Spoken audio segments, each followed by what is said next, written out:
Olá, eu sou Carlos, sou estudante de História da Universidade Federal Fluminense. Esse aqui é meu primeiro podcast. Meu não, né? Nosso primeiro podcast, porque não estou aqui sozinho. Eu tenho aqui mais 5, 6 cabeças comigo, para a gente falar de um tema não muito abordado aqui pra gente no Brasil, por exemplo, que é sobre uma cidade histórica extremamente importante, que é Cusco. A gente vai passar mais pela parte dela em relação à colonização, mas também podemos fazer alguns comentários na atualidade. Comigo aqui nós temos o Yuri. Opa, tudo bem? Alô? Esse é o Yuri. Meio enrolado, mas esse é o Yuri. Nós temos o Farley. Salve! O Felipe. Olá. O Morgadinho. Oba! Oba! E o Vitor Hugo. Boa tarde, rapaziada. Boa tarde. Então, todos esses aqui são agora, nesse período aqui de 2020, são meus companheiros de Meet, né? Não dá pra ser companheiro de classe, companheiro de Meet. E nós... esses tempos aqui são tempos obscuros.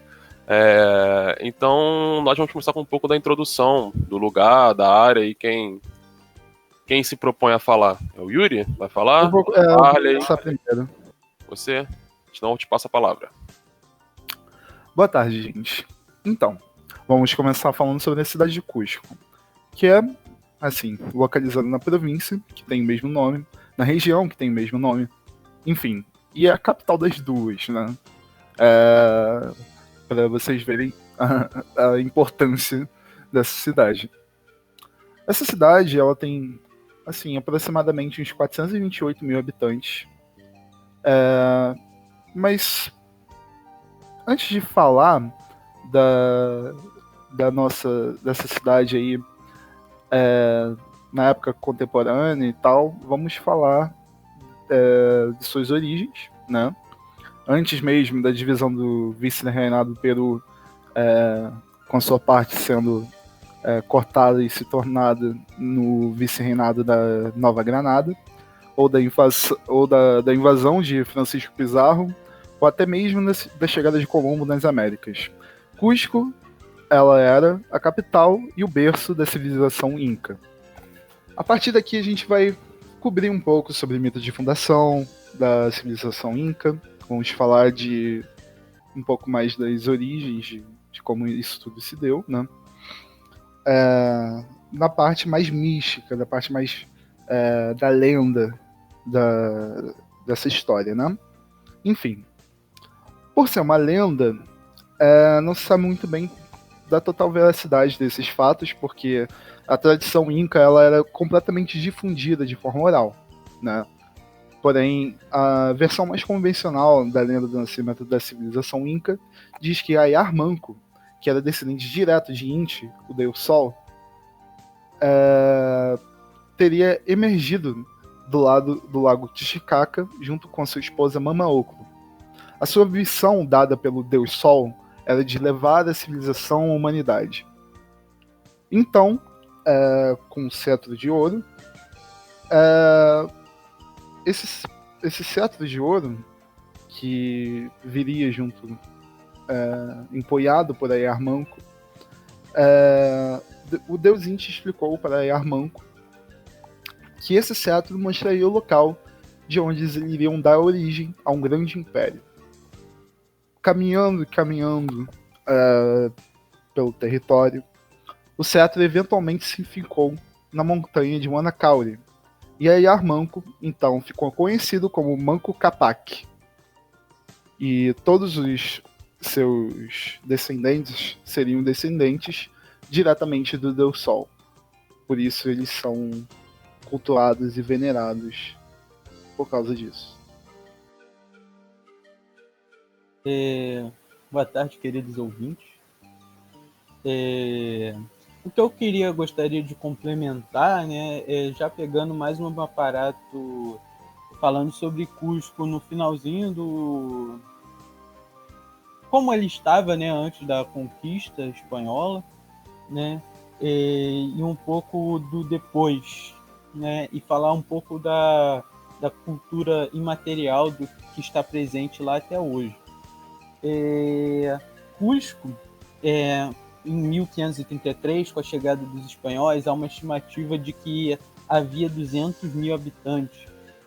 Referente aos dados que o Yuri tinha dado sobre a população atual, ela um pouco mais que dobrou. Então, teoricamente, é uma cidade que já era muito grande, né, para o período, para aquela época. A cidade de Cusco era a capital do Império, né? E o Império era dividido em 4 grandes regiões. E as 4 eram divididas a partir, colocando como centro a cidade de Cusco, né? Colocando ela como central. E essa localização dela, colocando ela como uma zona central do reino, do Império, possibilitava e facilitava, além das rotas comerciais, os correios que o imperador enviava para todo o Império, né? Por ser a capital, ela tem e como já foi dito, tem uma vasta linha de rotas comerciais, e também por ser uma cidade sagrada para os Incas, visto o seu mito de fundação,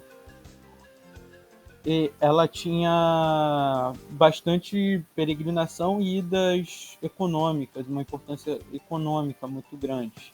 E tudo estava centrado principalmente na atual, né, Praça das Armas, que hoje é Praça das Armas, mas tinha um nome em paz. Ela, como eu não falei anteriormente, a cidade de Cusco, no período imperial Inca, ela tem um formato de puma, né? A cidade é um formato de puma, que aparenta muito a puma. E a praça, ela ficava localizada onde seria o ventre dessa puma. A praça, ela tinha importância religiosa gigantesca. Todos os eventos aconteciam nela. A praça, atualmente, ela tem metade do tamanho que ela tinha no período Inca. Ela tinha a cidade como um todo, e principalmente a praça, tinha diversos palácios e centros religiosos da cultura Inca.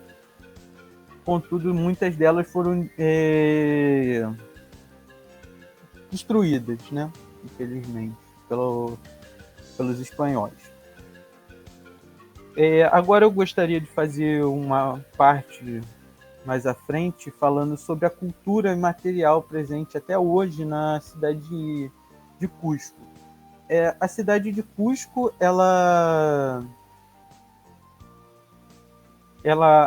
apesar de toda a influência hispânica presente, principalmente da religião católica, ela ainda cultiva certos rituais e festivais do período incaico.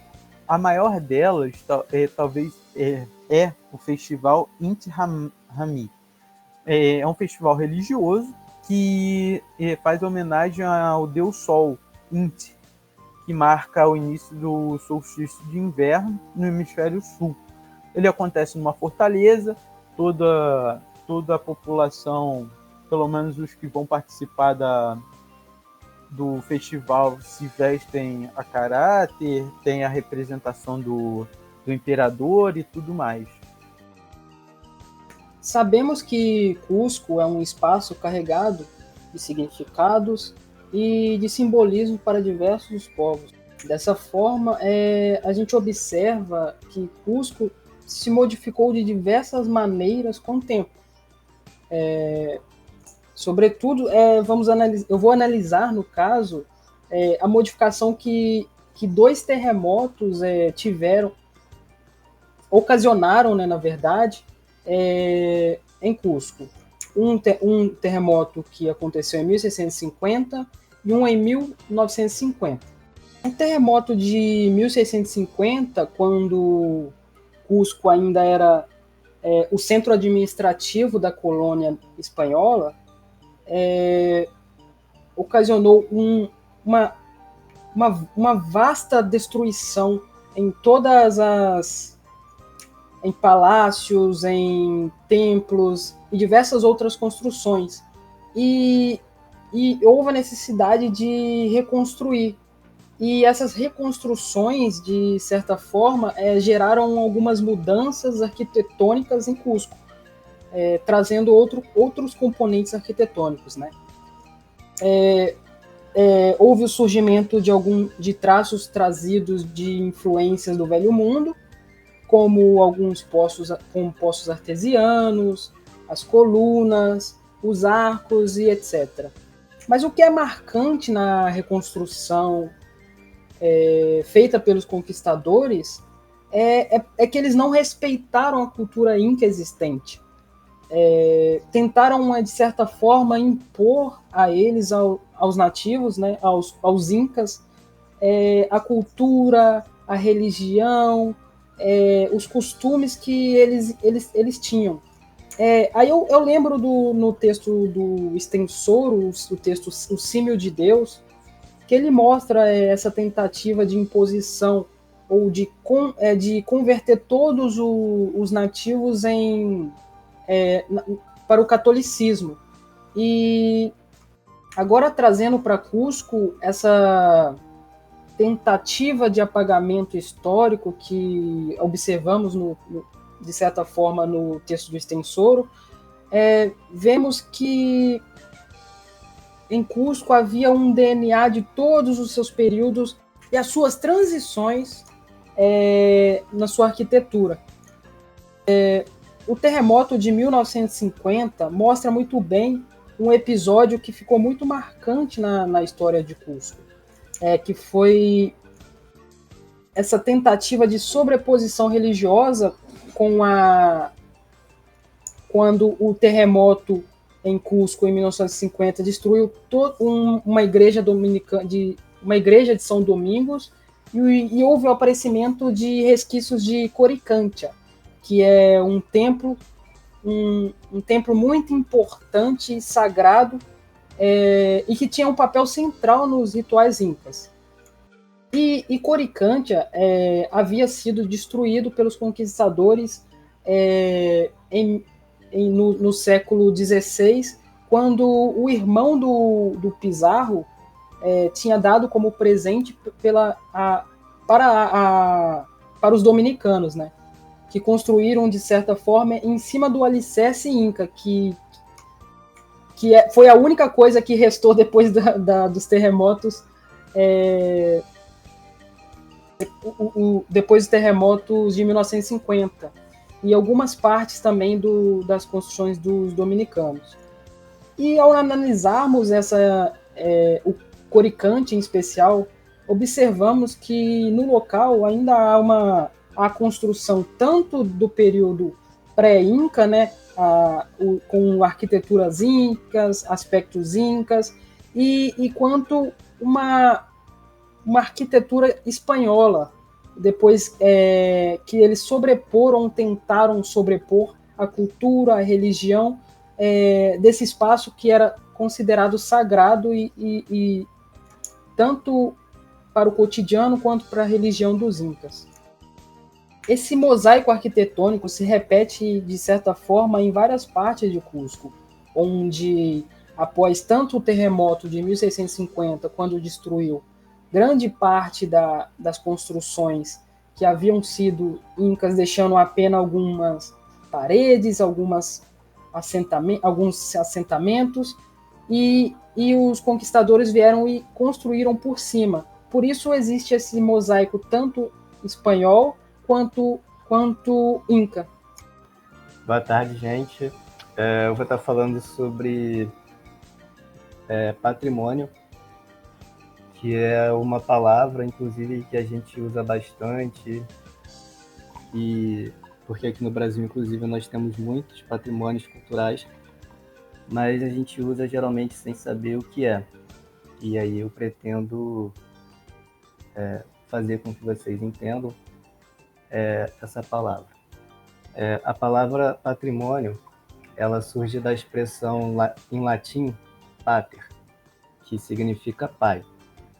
Então, nesse sentido, a gente já começa a entender que a palavra patrimônio, ela pode ser entendida como legado, ou seja, que são bens ou riquezas que são deixados aos seus descendentes. Por exemplo, um pai deixa um bem, uma riqueza para os seus filhos, e esse era o sentido da palavra patrimônio. Só que a partir da Revolução Francesa, que aconteceu no século XVIII, essa palavra patrimônio, ela já começa a ter uma noção de legado coletivo, não mais esse legado individualista da expressão em latim pater. Então, o patrimônio cultural, ele se refere a um conjunto de conhecimentos e realizações de uma comunidade que possui uma importância histórica e cultural para a formação identitária dessa nação, desse povo ou de um país. E dependendo da natureza, dependendo da característica do patrimônio cultural, ele é dividido em duas categorias. Existe patrimônio cultural material e patrimônio cultural imaterial. O material, ele envolve os bens culturais móveis e imóveis. Por exemplo, museus, monumentos arquitetônicos e por aí vai. Já o patrimônio cultural imaterial são práticas, representações, expressões, conhecimentos, técnicas de um povo, de uma comunidade ou até de uma nação. Por exemplo, danças, festas, músicas, costumes e etc. Já entrando na questão da cidade de Cusco, que é um enfoque do nosso trabalho, no site da Unesco, eles utilizam 10 critérios para que certo monumento, danças, essas coisas, ou seja, o patrimônio, seja considerado um patrimônio mundial. A cidade de Cusco, se vocês tiverem curiosidade, vocês vão encontrar no site da Unesco listado lá os 10 critérios. E a cidade de Cusco, ela está contida no critério 3, porque ela é um testemunho único de uma tradição cultural ou de uma civilização que está viva ou já desapareceu, no caso, a civilização Inca. E o critério 4, porque a cidade de Cusco é um exemplo de um tipo de construção, de arquitetura ou de tecnologia que ilustra um significativo estágio de desenvolvimento da história humana, tudo relacionado ao Império Inca, que povoou aquela região durante os séculos XV e XVI. E aí, a cidade de Cusco, ela foi reconhecida como Patrimônio Cultural Mundial no dia 8 de dezembro de 1983. E é importante a gente conhecer a cidade de Cusco, porque ela apresenta, ainda hoje, aspectos do Império Inca, que, como eu falei anteriormente, dominou politicamente, religiosamente e administrativamente a região durante os séculos XV e XVI.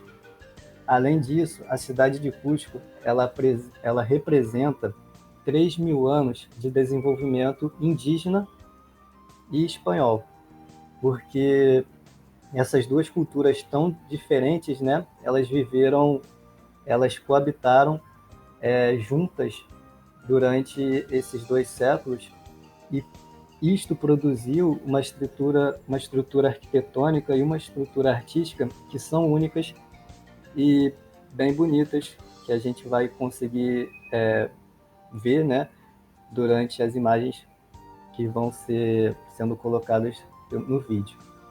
A cidade de Cusco também, ela, apesar do seu crescimento, né, populacional, crescimento urbano, num censo realizado em 2017, a cidade tinha 428.450 habitantes. E apesar disso tudo, ela mantém a maioria dos edifícios e mantém também a organização espacial já do Império Inca, assim como são reconhecidas as estruturas de pedra e as técnicas utilizadas por aquele povo durante o século XV. Então, hoje em dia a gente consegue ver ainda traços, né, como essas pedras que os incas utilizavam em construções arquitetônicas. Vale ressaltar também que a cidade de Cusco ela possui uma autenticidade, né, para ser colocada como patrimônio cultural por conta da sua composição urbana, que é composta por ruas e praças, a sua arquitetura, que envolve a arquitetura inca como a arquitetura espanhola.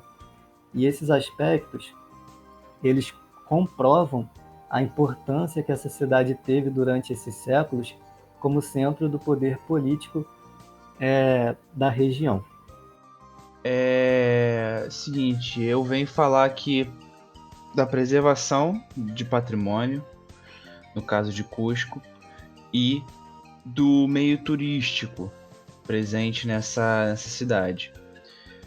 Bom, a questão do patrimônio em si, fazendo uma ligação, né, uma ligação direta com o turismo, ela é basicamente vinculada a esse turismo porque a cidade, ela é uma cidade turística, certo? Ela é uma cidade que, pelo menos, se eu não me engano, pelo menos quase metade do seu desenvolvimento econômico é baseado no turismo. Então, muito do capital que circula dentro dessa cidade, ela vem do turismo, certo? Aqui a gente tem que a cidade de Cusco recebeu por volta de 3.275.000 turistas em 2016, de acordo com a Dissetur, em 2017. E que desses, 96% são motivados por razões culturais, ou seja, buscam conhecer a cultura local, entende? Entende-se então que outras pessoas de outros países, que a grande maioria são de outros países, isso também é um dado, né? Em torno de 70 a 80% dos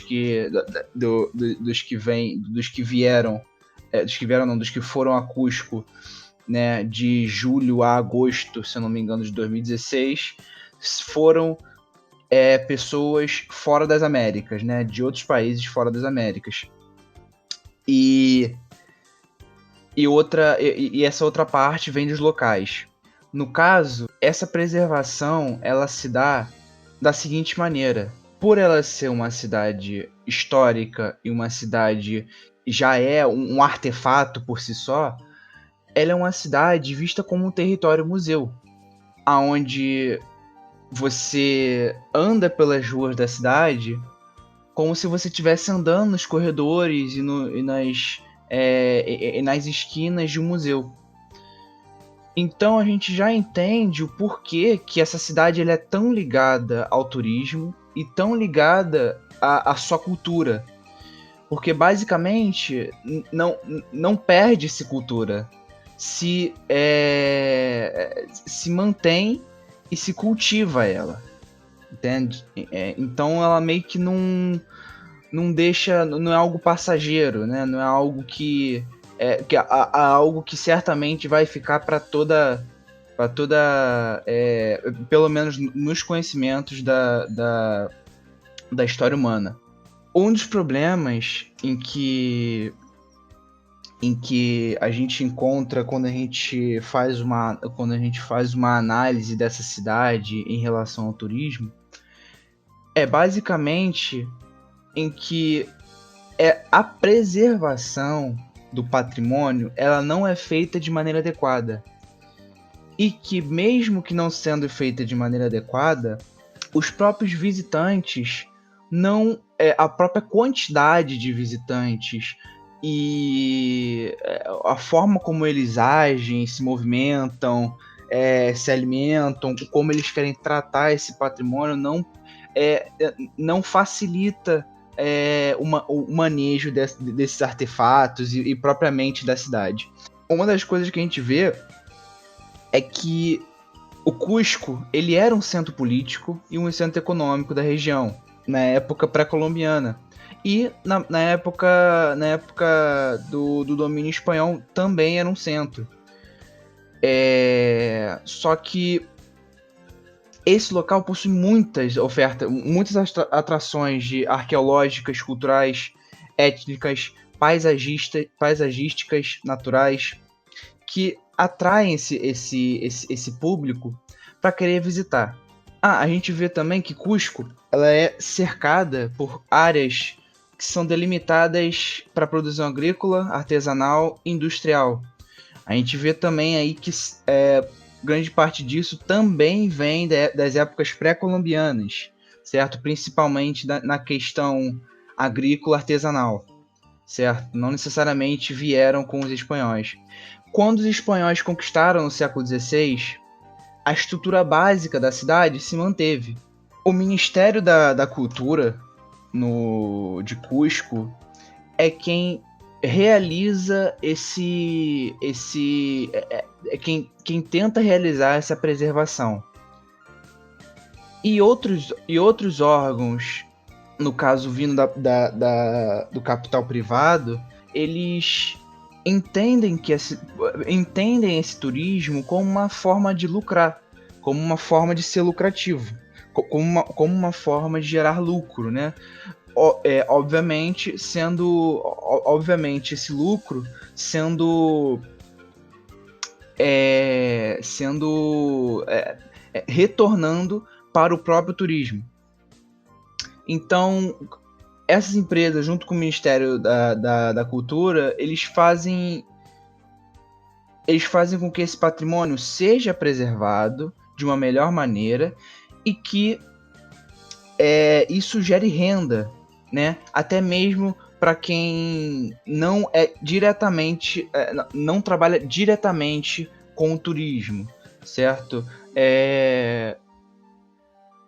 Comerciantes, hotéis, serviços de transportes, eles são importantes para o turismo, mas não é direto. Não é quem trabalha com artefato. Não é quem trabalha com artefato em si, mas quem leva as pessoas, quem cuida das pessoas, quem alimenta as pessoas, os visitantes, né, que vão para esses lugares. E muitos desses trabalhos, muitos desses ramos são de maioria informais, certo? Poucas regulamentações, padronizações, né? E isso tudo vai gerar meio que uma insatisfação, uma insatisfação crescente, tanto nos moradores, certo? Quem mora por lá, tanto nos visitantes, que, enfim, se estressam ou se irritam justamente no serviço público, numa infraestrutura mal planejada, até porque é uma quantidade muito grande de pessoas, né, em um só dia e num espaço que não tem essa propensão toda de receber essa quantidade de gente.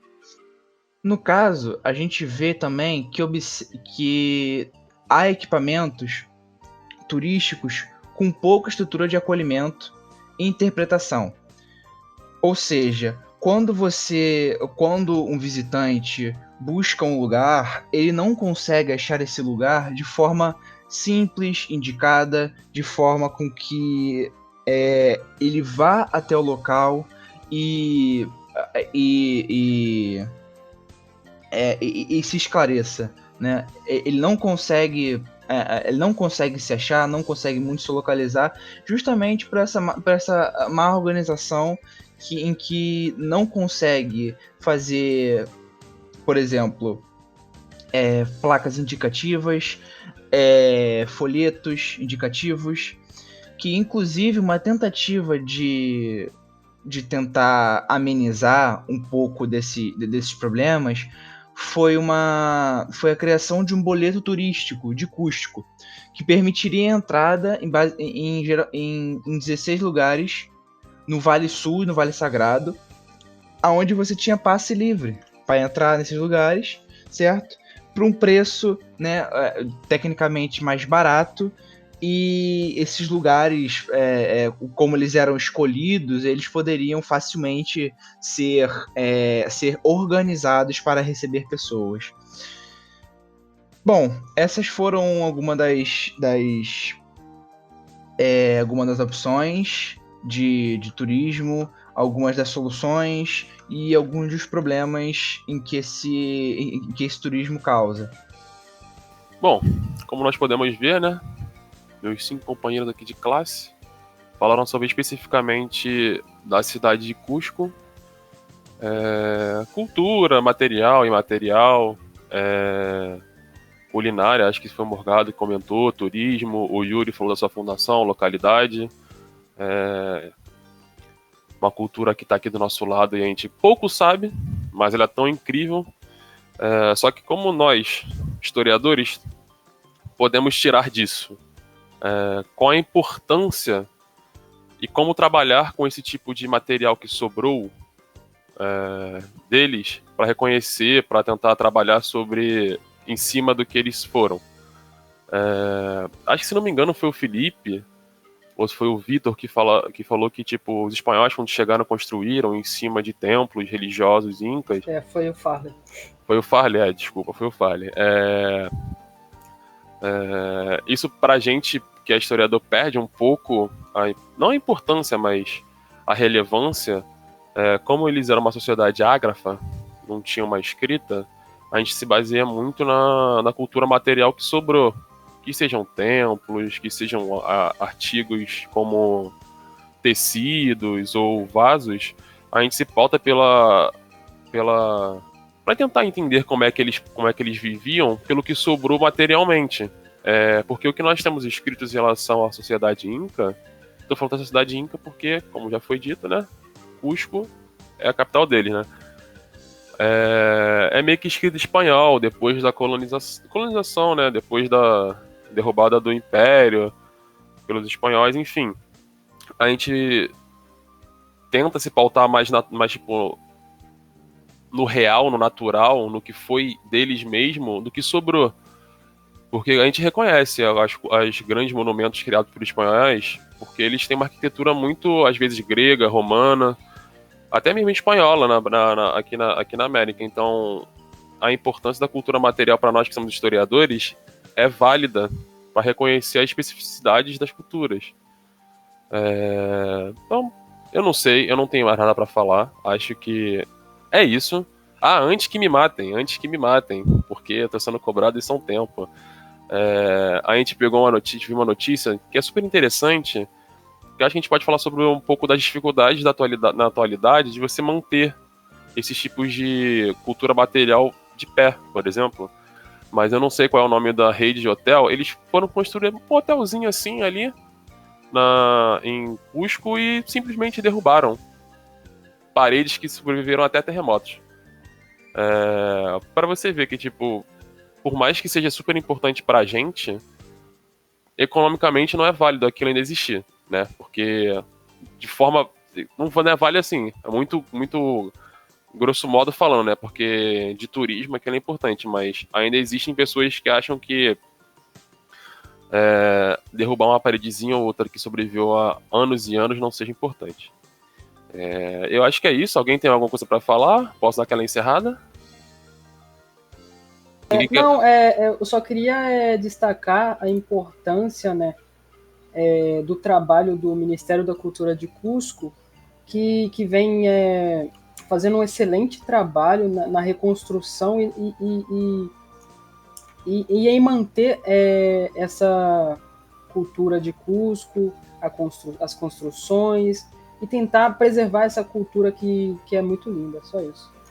Mais uma coisa, Farley, você falou do Ministério da Cultura.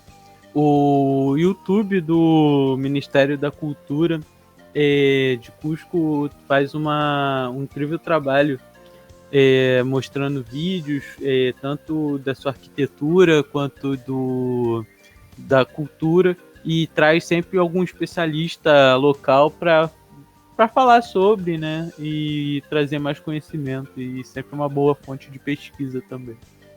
Sim, e o historiador que nos representa, né, de certa forma, é o Donato Amado. É muito bom, ele sempre faz belíssimas apresentações. E a gente, assim, como brasileiro também, né? A gente meio que fica um pouco alheio. Desculpa aí te cortar, Felipe. Eu passo a palavra para você depois. Mas a gente, como brasileiro, a gente fica um pouco distante de uma cultura que é muito mais próxima da gente e abraça, às vezes, culturas, por exemplo, europeias. Tem N fatores para isso, mas a gente não reconhece que a gente está falando só de um grande império, que foi o Império Inca, né? A gente está falando de uma cidadezinha de um grande império. A gente pouco sabe também sobre culturas da Mesoamérica e às vezes até que, tipo assim, que estiveram no Brasil. Então eu acho interessante, por exemplo, esse tipo de trabalho que a gente está fazendo, é de reconhecer a importância, procurar saber a importância e ver quão incrível foi uma etnia ou conjunto de etnias que existiu aqui na América do Sul. Porque quando se trata de antiguidade ou coisas um pouco mais, tipo, mais passadas da gente, a gente não consegue. Parece que a América do Sul, por exemplo, a América do Sul Central, começou a partir desde a colonização, porque a gente não tem conhecimento antes. Mas a gente sabe muito sobre, Europa, sobre China, que a gente começou a aprender um pouco, né? Sobre China agora no semestre. Enfim, então eu acho incrível, incrível. Eu tô apaixonado. Já vou até tentar um dia, quem sabe, depois aí do Coronga, liberar a gente, dar uma viagem para Machu Picchu ou para Cusco mesmo, ou dar uma andada lá pelo Peru, porque as imagens são incríveis, são belas demais. Agora eu vou passar a palavra pro Felipe, que foi mal ter te cortado. Não, relaxa, eu só queria dar nome a quem destruiu os muros, né, de mais de 500 anos dos Incas, que foi a rede de hotéis Sheraton. Por favor, obrigado. Que fizeram esse desfavor, né, de destruir os muros da cultura Inca, que já estavam lá há mais de 500 anos. Era só isso. O Cruzinho que sofreu aqui, sobreviveu a um território, né? Aí vem os caras com um prédiozinho e derrubaram, né? Incrível. O gostoso só que derrubaram o prédio deles, né? Mas Não, mas aí é um alívio. alívio, né? Bom, mais algum comentário? Alguém quer finalizar? Alguém quer falar alguma coisa antes de finalizar? É isso. Bom, então é isso. Para quem não sabe, isso aqui é um trabalho nosso. Para quem estiver escutando, além da professora, isso aqui é um trabalho nosso da matéria de América 1, da Universidade Federal Fluminense. Nós somos todos estudantes de História. No momento, nós nos encontramos no segundo período, né? Graças ao corona aí, muito obrigado, coronavírus, mas... então é isso. Esse vídeo será upado no YouTube. Tudo que foi dito estará na descrição e espero que tenha gostado. Alguém quer mandar um beijo, algum salve especial pra mãe, pai, tio, cachorro? Tô de boa. Boa, tá de boa? Tá tudo bem. Meu cachorro já sabe que eu mandei salve pra ele. Beleza, Yuri. Beleza, Esse eu passo. Então tá bom, muito obrigado por todos terem assistido e até a próxima.